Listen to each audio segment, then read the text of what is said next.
We finished the South Cantilever works last week. The resurfacing was completed successfully in 2 phases as planned. This week we're finishing the North Cantilever in readiness for swapping traffic to the main deck for phase 2 towards the end of the week and the coming weeks. Phase 2 is work on the main deck. We're resurfacing the main deck in 2 halves. We're doing the north half of the main deck first, followed by the south half.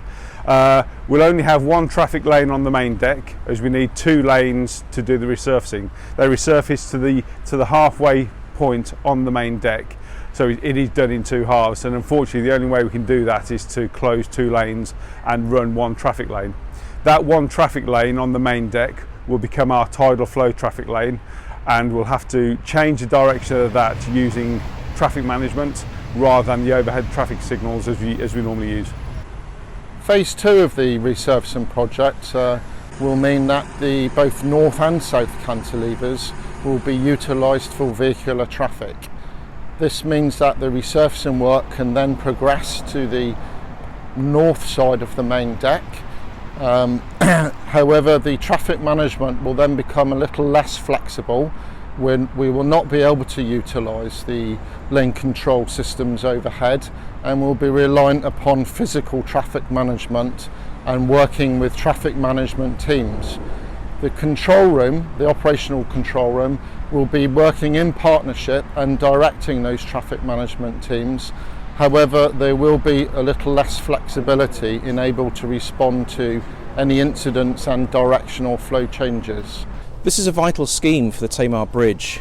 We've recognised that the works have caused disruption to some people using the bridge and the adjoining local communities, but the scheme needs to be carried out during the fine weather.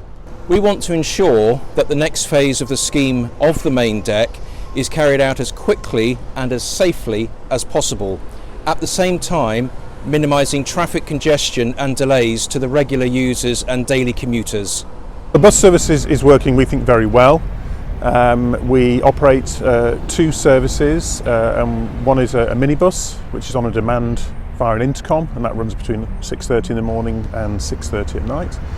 And we've also teamed up with 2 specialist companies, local providers, that's Plymouth City Bus and Roslin Coaches, to provide a bus service that operates 24 hours a day. And that's accessible by all people, from pedestrians, mobility scooter users, and of course cyclists.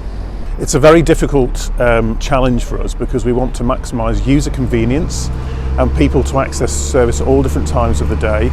But we also recognise that we want to minimise the number of buses that don't have anybody on, and also maximise our carbon efficiency. So we're working and monitoring usage with our suppliers. We've halved the services overnight, and our minibus service, as I say, only runs between 6:30 and 6:30 at night. Good news is that the project is still on schedule. We had some poor weather during June, but actually the last couple of weeks have helped us get some of that lost time back. So we're still on schedule to complete the project in October as planned.